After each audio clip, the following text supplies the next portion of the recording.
You, the people, will be getting daily updates from the People's House now, as the deadline is next Monday to end the session. And the folks there are debating and passing and dropping laws at a fast and furious rate. What's done and what isn't will change by the hour from here on out, and nothing makes it to law without Governor Walz's signature. Knowing that, we thought it was high time to get Governor Walz on record on rebate checks, gun control legislation, the Mayo exception, and taxes. Here's Kent. Jana, we caught up with the governor in St. Paul after he signed a bill that provides $240 million to remove and replace lead pipes across our state. Now, afterwards, he said he is also excited to sign off on recreational marijuana and the public safety budget, which features long-sought gun safety legislation, including expanded gun background checks and a red flag law that would make us the 20th state to enact such a law. We couldn't even get a hearing for 4 years, and I find it just stunning to me. The people who voted against this said, well, this hasn't been vetted. It's been vetted.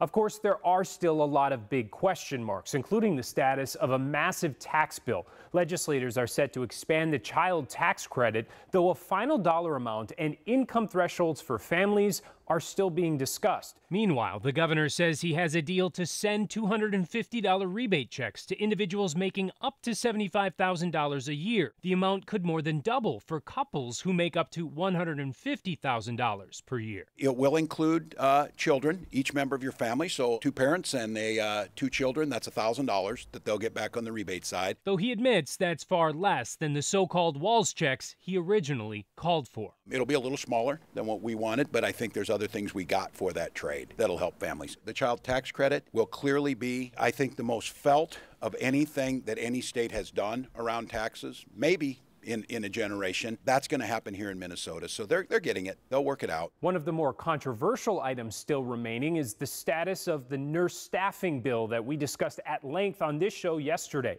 The Keeping Nurses at the Bedside Act, which would create committees of executives, nurses, and other leaders to decide staffing levels in hospitals, was thrown into uncertainty last week when the Mayo Clinic threatened to move billions of investments out of our state if the bill passes.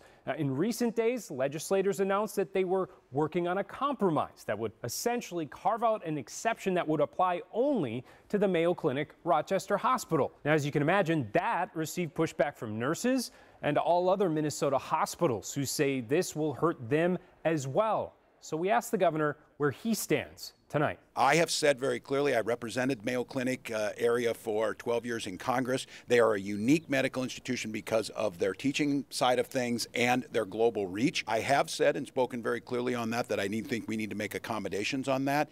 But I am open for what I believe is not an us versus them, nurses versus healthcare side of things, but there's a compromise to make it work. I think that's what's happening. If that entails carving out something different for the Mayo Clinic, a lot of hospitals saying, hold on a minute, we've got concerns about what this will mean. Rural hospitals. Well, I will answer that question when it gets to me. What I would tell all folks involved in this, and I have face to face, that we're in this together. Our primary responsibility is delivering high quality health care to every corner of Minnesota. There are valid concerns on both sides of this discussion. I believe there is a working solution to put things in place so nurses have a voice at the table to make this happen, but the healthcare systems understand that there's unique situations. So I think they're still trying to work that out. Now again, as of yesterday, that work on a compromise still only included the Mayo Clinic. So we'll see where that lands. Jana, one other item that the governor said does not appear to be making its way to his desk is sports betting.